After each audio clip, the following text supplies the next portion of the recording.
India TV YouTube channel को subscribe करें और बेल आइकन दबाएं।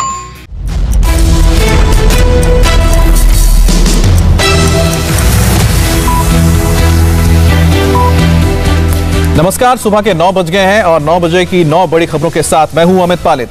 आज की बड़ी खबरों में आपको बताएंगे आसमानी बिजली ने कैसे बरपाया यूपी से राजस्थान तक मौत का कहर, और दिल्ली में कल रात कहां लगी भीषण आग और 11 घंटे आग को बुझाने में लगे, और कोरोना महामारी के बीच कैसे चल रही है भगवान जगन्नाथ की रथ यात्रा।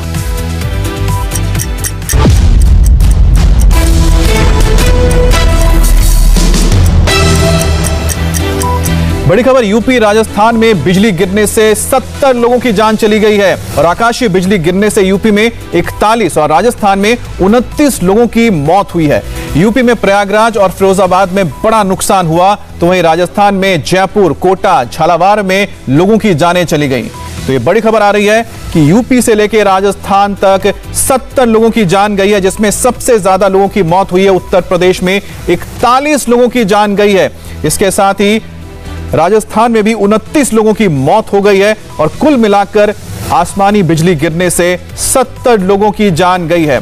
राजस्थान में बिजली गिरने से 26 लोगों की मौत हो गई, जिस पर प्रधानमंत्री मोदी ने दुख जताया है। अब से कुछ देर पहले प्रधानमंत्री मोदी ने ट्वीट कर लिखा, राजस्थान के कुछ इलाकों में आकाशीय बिजली गिरने से कई लोगों को अपनी जान गंवानी पड़ी। इससे अत्यंत दुख हुआ। मैं मृतकों के परिजनों के प्रति गहरी संवेदना व्यक्त करता हूं। जयपुर के आमेर फोर्ट में सबसे ज्यादा तबाही मची। फोर्ट के ऊंचे वॉच टावर पर खड़े लोग सेल्फी ले रहे थे। अचानक बिजली गिरी और वहां मौजूद लोग ताश के पत्तों की तरह नीचे गिर गए। कुछ लोग पहाड़ी से नीचे गिर गए। इनमें से कुछ की जान चली गई और कुछ को बचा भी लिया गया। जिस वक्त बिजली गिरी उस वक्त आमेर फोर्ट के वॉच टावर पर काफी भीड़ थी। बिजली गिरते ही लोग बेहोश हो गए, कुछ को होश में लाया गया और कई लोग मौके पर ही मौत की नींद सो गए। मामले की खबर लगते ही मौके पर पुलिस और एसडीआरएफ की टीम पहुंची।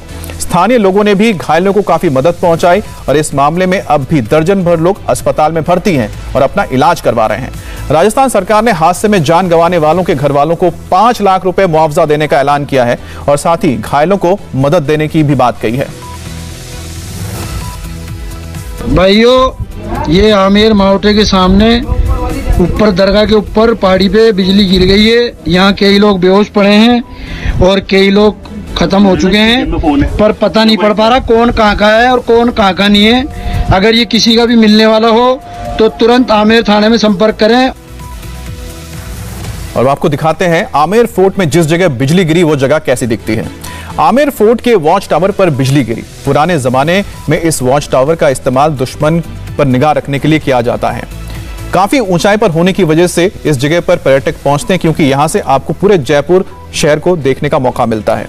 जिस वक्त बिजली गिरी उस वक्त बारिश भी हो रही थी, और बारिश से बचने के लिए लोगों ने इस वॉच टावर में जाके शरण ली। कुछ लोग सेल्फी ले रहे थे बाहर, और तभी अचानक बिजली गिरी और मौके पर 16 लोगों की मौत हो गई।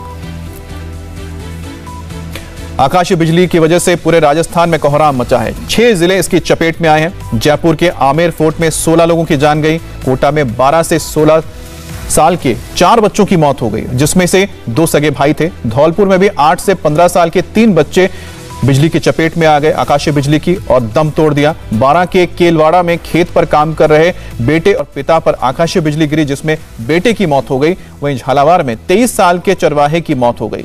वहीं भरतपुर में 3 और सवाई माधोपुर जिले में 1 शख्स की जान गई। बात करेंगे संवाददाता मनीष भट्टाचार्य से। मनीष, इस वक्त जो लोग घायल हुए थे, जो आमेर फोर्ट में गए थे, उनकी हालत कैसी बनी हुई है और क्या ताजा रिपोर्ट मिल रहा है इस पूरे घटना के बारे में? देखिए अमित, अभी भी कई लोग गंभीर रूप से घायल हैं, और सबसे बड़ी बात यह है कि जिस जगह पर वॉच टावर पे जहां पे ये लोग खड़े थे, भारी तादाद में लोग वहां पर मौजूद थे। और अभी ये अंदेशा जताया जा रहा है कि जंगल में सर्च ऑपरेशन चल रहा है, वहां पर अन्य लोगों की भी डेड बॉडी हो सकती है।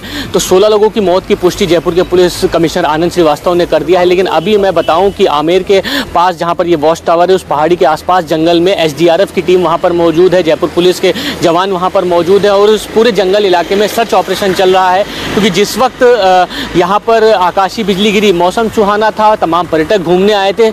लगभग 100 से ज़्यादा लोग यहाँ पर मौजूद थे। थे और जिस वक्त आकाशीय बिजली गिरी उस वक्त वहाँ पर पूरा पहाड़ का हिस्सा भी टूट के गिरा, जिसमें तमाम चोटें आई हैं लोगों को, कई लोगों की मौत हो गई और लोग तितर बितर हो गए, जिसकी वजह से जंगल में भी गिर गए। अब वहाँ पर फिलहाल अभी सर्च ऑपरेशन चल रहा है। अस्पताल में 1 दर्जन से ज़्यादा अभी गंभीर रूप से घायल मौजूद हैं। 5 लोगों की स्थिति अभी भी गंभीर बताई जा रही है। तो कुल मिलाकर सर्च ऑपरेशन में क्या निकलता है ये थोड़ी देर बाद पता लग जाएगा। अमित जी, बहुत बहुत शुक्रिया आपका। तो आकाशीय बिजली का कहर राजस्थान के साथ साथ उत्तर प्रदेश में भी देखने को मिला। यूपी के अलग अलग जिलों में 41 लोगों की जान चली गई और प्रयागराज में बिजली गिरने से सबसे ज्यादा नुकसान हुआ है। यहां पर 15 के करीब लोग मारे गए हैं। इसके अलावा यमुना पार इलाके में सबसे ज्यादा नुकसान हुआ है प्रयागराज के, जहां पर सबसे ज्यादा लोग मौत के शिकार हुए, जिसमें कई बच्चे और महिलाएं भी शामिल हैं। आकाशीय बिजली गिरने से तकरीबन 1 दर्जन जानवरों की भी मौत हो गई। सरकार ने पीड़ित परिवारों को 4-4 लाख रुपए आर्थिक मदद देने का ऐलान किया है और जिन लोगों के मवेशी मारे गए हैं उन्हें भी आर्थिक मदद का ऐलान किया गया है। यूपी के फिरोजाबाद में बरसात के साथ साथ आसमान से बिजली गिरी और 3 लोगों की जान चली गई। सिकोहाबाद के नगला उमर गांव में राम सेवक और हेमराज नाम के किसान अपने खेत में काम कर रहे थे। बारिश गिरने पर वो एक पेड़ के नीचे जाकर छुप गए, लेकिन तभी बिजली गिरी और दोनों की मौत हो गई। नगला चाट गांव में भी अमर सिंह नाम का किसान अपनी खेत में काम कर रहा था। बिजली गिरने से उसकी भी मौके पर मौत हो गई।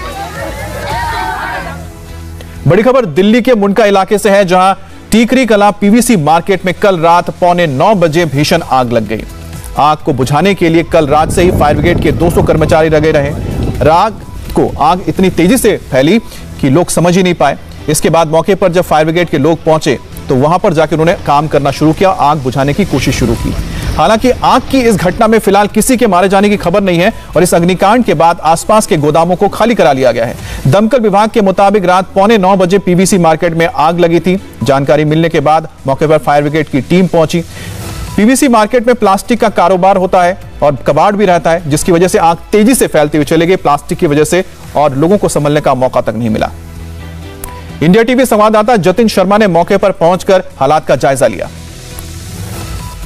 रात करीब 1:30 बजे से ज्यादा का समय हो चुका है और इस वक्त हम मुंडका की पीवीसी मार्केट में मौजूद है, जहां पर आग लगी हुई है। दरअसल हम आपको बता दें कि मुंडका की पीवीसी मार्केट है जिसमें प्लास्टिक के कबाड़ का काम होता है और पूरी मार्केट में प्लास्टिक का कबाड़ भरा हुआ है, बोरों में, कट्टों में जो है भरा हुआ है, जिसके चलते आग लगातार फैल रही है और आग पर काबू पाने में काफी दिक्कतें आ रही हैं। फिलहाल दमकल के कर्मचारी अभी भी आग पर काबू पाने की कोशिश कर रहे हैं। जो 15 गाड़ियां हैं वो लगातार इस आग पर पानी डाल रही हैं, बाकी गाड़ियां रोटेशन में काम कर रही हैं। तकरीबन 40 गाड़ियां इस वक्त मौके पर है और गाड़ियां भी बुलाई गई है आसपास के इलाके से। 200 से ज्यादा दमकल के कर्मचारी इस वक्त इस आग को बुझाने में लगे हुए हैं, लेकिन बावजूद इसके अभी तक आग पर काबू नहीं पाया गया है। इस खबर पर ताजा अपडेट के लिए हम रुख कर लेते हैं जतिन शर्मा का। जतिन, फिलहाल वहां पर क्या हालात हैं? जी देखिए अमित, तकरीबन 20 एकड़ के आसपास की ये पूरी जगह है जिसको आग ने अपनी चपेट में लिया है और अभी कूलिंग का काम यहाँ पर किया जा रहा है। जेसीबी की मदद से जो मलबा है उसको हटाकर फायर के कर्मी इस गोडाउन के अंदर घुसने की कोशिश कर रहे हैं और जैसे जैसे मलबा हटा रहे हैं आप देखेंगे आग की लपटें भी नीचे से उठती हुई नजर आ रही हैं। दरअसल 50 से ज़्यादा गोदाम है जो कि इस 20 एकड़ में फैले हुए हैं। धीरे धीरे कर उन सभी में आग लगनी शुरू हो गई। रात को तकरीबन 8:35 पर जानकारी मिली कि एक गोदाम में आग लगी है, लेकिन हवा होने की वजह से आग जो है वो फैलनी शुरू हुई और 20 एकड़ का जो पूरा एरिया है उसको आग ने अपनी चपेट में ले लिया। हालांकि फायर अधिकारियों का कहना है कि चारों तरफ से जो फायर की गाड़ियां हैं वो काम कर रही हैं ताकि जो दूसरे गोदाम है उन तक आग ना पहुंच सके। और ये पूरी पीवीसी मार्केट के बारे में अगर आपको बताएं तो यहाँ पर कबाड़ का काम किया जाता है। पूरा ओपन गोडाउन है यहाँ पर और 300 मीटर के अंदर अंदर जो गोडाउन है वो अलग अलग लोगों में बांटे गए हैं और ओपन गोडाउन होने की वजह से हवा का इम्पैक्ट ज्यादा हो रहा है, जिस वजह से आग जो है वो फैल रही है। लेकिन फायर अधिकारियों का ये कहना है कि चारों तरफ से घेर लिया गया है और आग पर काबू पाने की जो कोशिश है वो यहाँ पर की जा रही है। आप आसमान देखेंगे, प्लास्टिक होने की वजह से जो काला धुआं है वो पूरे आसमान में फैला हुआ है। फायर अधिकारियों के लिए सबसे बड़ी चुनौती यही है कि इस धुएं को छाटते हुए अंदर तक कैसे घुसे, जिसके लिए जेसीबी अब यहाँ पर बुलाई गई है और जेसीबी की मदद से फायर कर्मी अंदर जा रहे हैं और कूलिंग प्रोसेस जो है वो किया जा रहा है। आप देखेंगे जो कबाड़ यहाँ से जेसीबी की मदद से निकाला गया उसमें ज्यादातर प्लास्टिक है, तारे हैं, चमड़े हैं, जूते हैं और पन्नियां ज्यादातर तौर पर यहाँ पर देखने को मिल रही है। तो ये पूरा जो इलाका है उसको फायर अधिकारियों ने अपने एक तरीके से कहा कि चारों तरफ से घेरा हुआ है और गाड़ियों की मदद से जो आग बुझाने का काम यहाँ पर किया जा रहा है। तकरीबन 60 के आसपास गाड़ियां जो है वो यहाँ पर काम कर रही हैं। 35 गाड़ियां रात में आई थी और उसके बाद सुबह से ही गाड़ियों के आने और जाने का सिलसिला लगातार जारी है और आसपास के जितने भी फायर स्टेशन है सभी से ही गाड़ियों की मूवमेंट जो है वो यहाँ पर की जा रही है। लेकिन सबसे राहत वाली बात यह है कि अभी तक किसी के भी घायल होने की जानकारी नहीं मिली है, क्योंकि रात के समय ये आग लगी थी। लेकिन इस बात की भी आशंका जताई जा रही है कि कुछ गोडाउन यहाँ पर ऐसे हैं जहाँ पर लोग रहते भी है। तो फायर कर्मियों सबसे पहली प्राथमिकता यही है कि जेसीबी की मदद से मलबे को हटाया जाए। मलबे को हटाने के बाद अभी और इंतजार करना होगा कि तब पूरी तरह से आग बुझा ली जाए। लेकिन इससे जो कह सकते हैं कि जो काला धुआं पैदा हुआ है उससे वहां पर लोगों को सांस लेने में जरूर दिक्कत हो सकती है। एक और दिक्कत लोगों को होने जा रही है दिल्ली में, वो है पानी को लेकर। जी हां, दिल्ली और हरियाणा के सामने अब आमने सामने आ चुके हैं पानी को लेकर।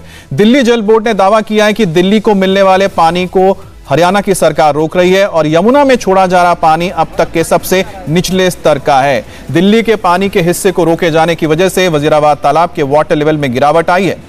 Chandrawal, Wazirabad Okhla water treatment plant की क्षमता भी घट गई है, जिसके चलते दिल्ली जल बोर्ड इस भयंकर गर्मी में शहर में 1150 MGD की जगह 945 MGD जल ही सप्लाई कर पा रही है। फिलहाल दिल्ली को हरियाणा से 609 MGD की जगह 479 MGD जल मिल रहा है। इसके अलावा दिल्ली को 90 MGD पानी ग्राउंड वाटर से और 250 MGD ऊपरी गंगा नहर से मिलता है। दिल्ली जल बोर्ड के उपाध्यक्ष राघव चड्ढा वजीराबाद जाकर पीने के लेवल की और पानी के लेवल की जो जांच कर रहे हैं और ताजा हालात की जानकारी देने वाले हैं।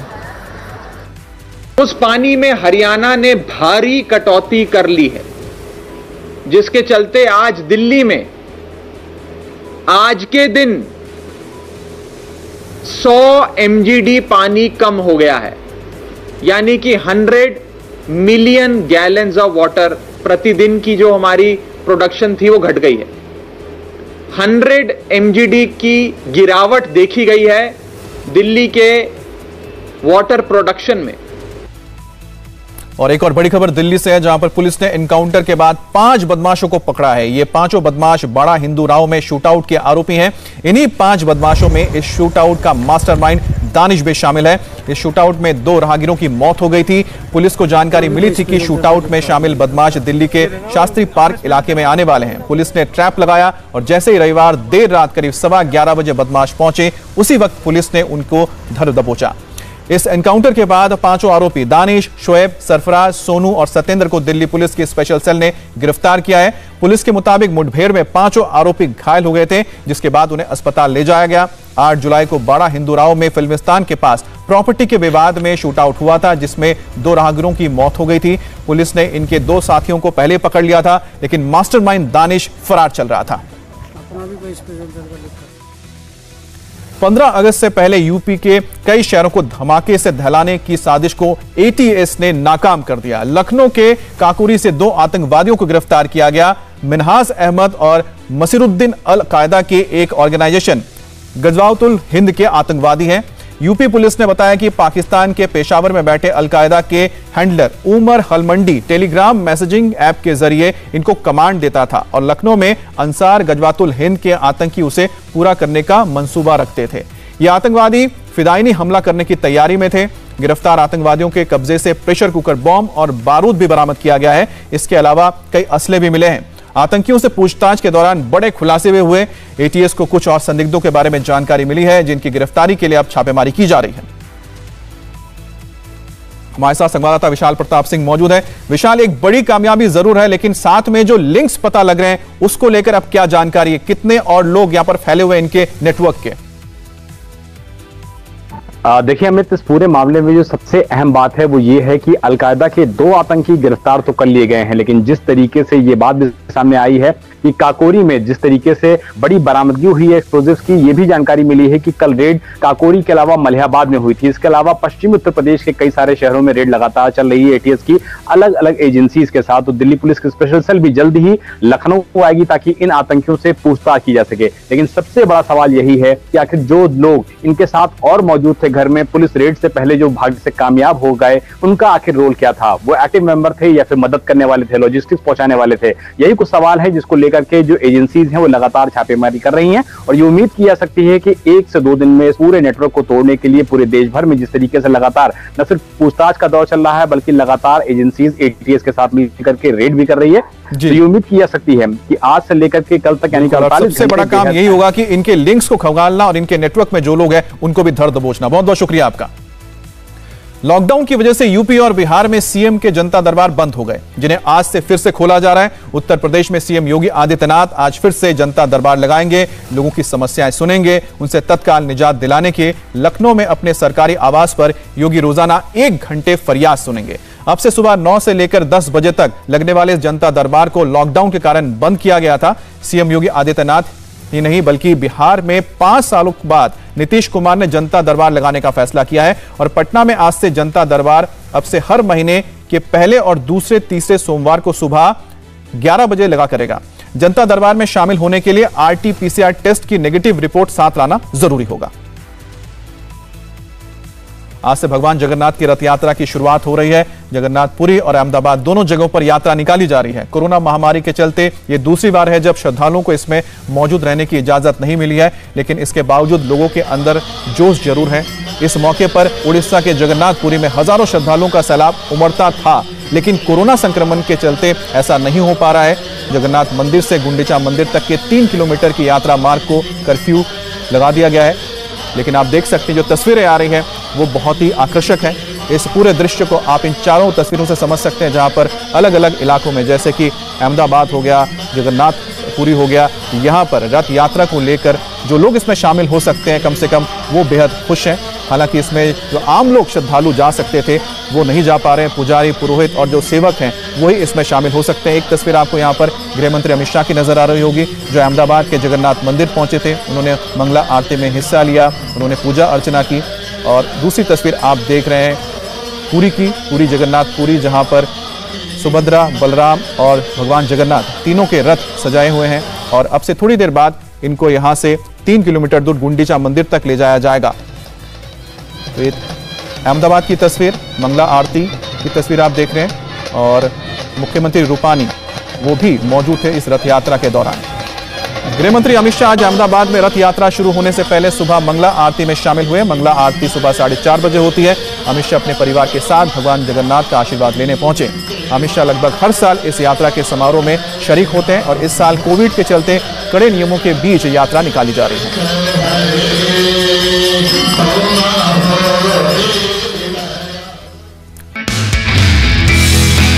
नमस्ते, मैं हूं मीनाक्षी जोशी। वीडियो और खबरों से अपडेट रहने के लिए India TV YouTube channel subscribe करें, बेल आइकन दबाना ना भूलें। जुड़े रहें इंडिया टीवी के साथ।